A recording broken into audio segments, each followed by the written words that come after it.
The night the sky picked a fight. The first thing I learned about battles was that nobody important ever shouted useful instructions. They shouted things like, "Hold the line," which sounded noble until the line was a cracked alley wall, the people holding it were apprentices with borrowed helmets, and the enemy had arrived carrying hooks, siphon chains, and the kind of confidence usually reserved for tax collectors and idiots. Violet rain hammered the rooftops of the glass cities, turning the market lamps into smeared ghosts of gold, and somewhere above the crooked slate tiles, the storm kept growling like it had a legal grievance. I crouched behind an overturned cabbage cart with a wrench in one hand, a stolen academy token in the other, and a very clear sense that adulthood should have come with a refund policy. "For the record," Doreen said beside me, pressing her back against the cart as a stone dart screamed over our heads, "this is your fault." I looked at the smoking crater in the alley, the half-buried violet shard pulsing like a heart that had never been taught manners, then looked at the black-cloaked raiders climbing over the broken archway.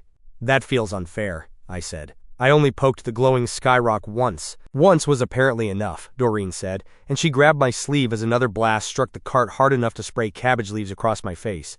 "Also, stop calling it a skyrock. It makes this sound less terrifying than it is."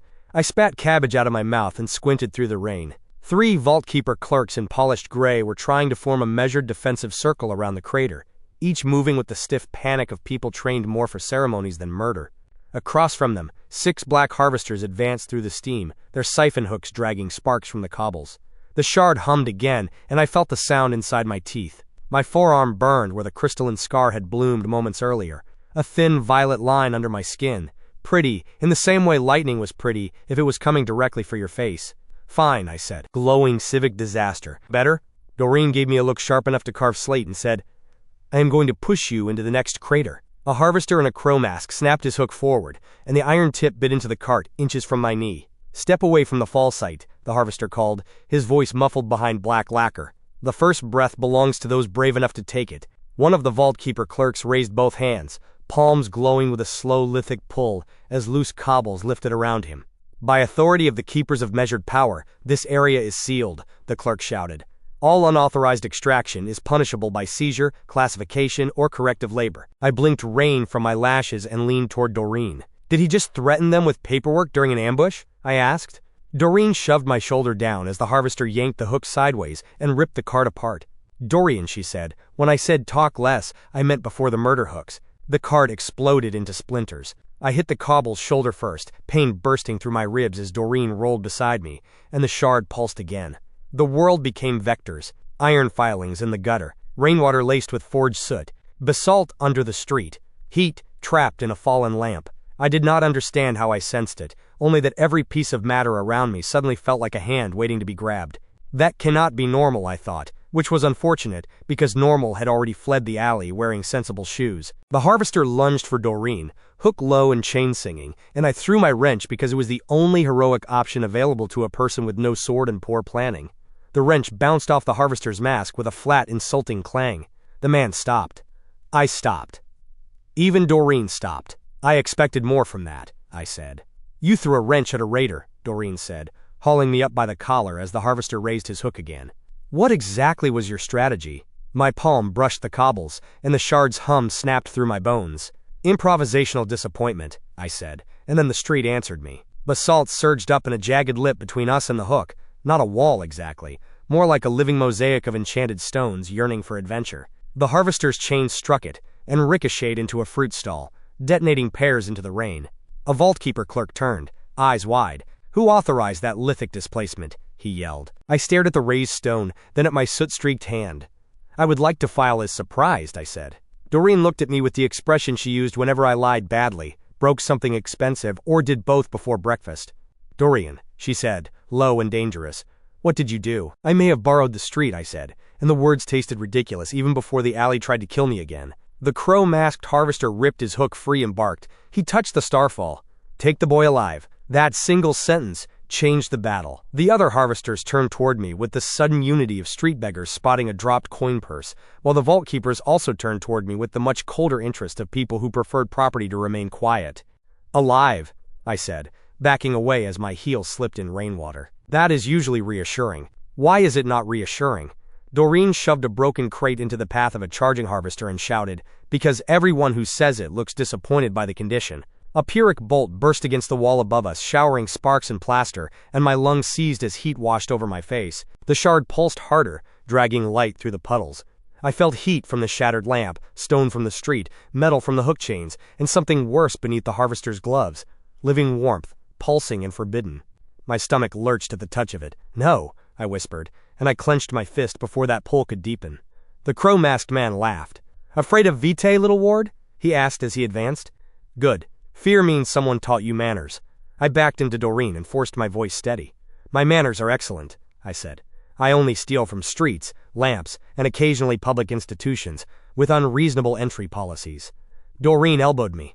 "Not the time," she said. "It is exactly the time," I said, because if I stopped talking, my hands would shake badly enough for everyone to see. A vault-keeper clerk hurled a disciplined ring of lifted cobbles toward the harvesters, but the crow-masked man snapped 2 fingers, and another raider opened a vitae siphon from the moss choking the alley drain. Green-black light flared. The moss withered to ash, and the cobble ring cracked mid-air.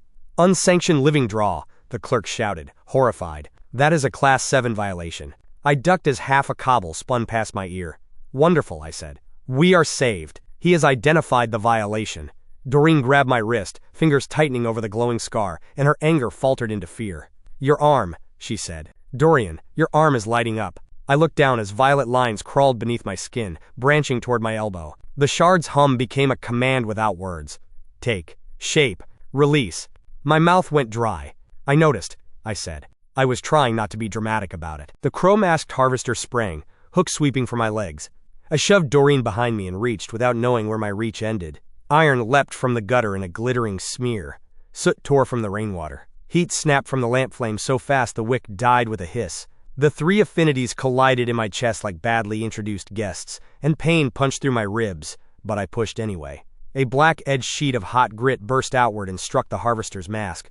The man cursed, stumbled, and fell backward over the raised basalt lip. His dignity landed first. Doreen stared. The nearest vault-keeper stared. One harvester actually lowered his hook. I swayed, tasted copper, and managed. "Good news. I have upgraded from wrench." "Bad news," Doreen said, dragging me away as 2 more harvesters recovered and charged. "You look like you are about to die from your own cleverness." My knees buckled. Overdraw whispered at the edge of my skull, cold and oily, promising collapse if I pulled again. The world blurred, but the shard remained sharp, burning in the crater behind the fighters. A vault-keeper with captain's band shoved through the rain, face pale under his polished helm. "Secure the anomaly," the captain ordered. "The boy is now evidence." I blinked at him. "I object to being evidence," I said. "At most, I am a witness with bruising." The captain pointed a measuring rod at me, and pale ether light crawled along its tip. "On your knees, ward," he said. "This is now a lawful containment." Doreen stepped in front of me with a broken cabbage board raised like a shield. "He is not yours," she said.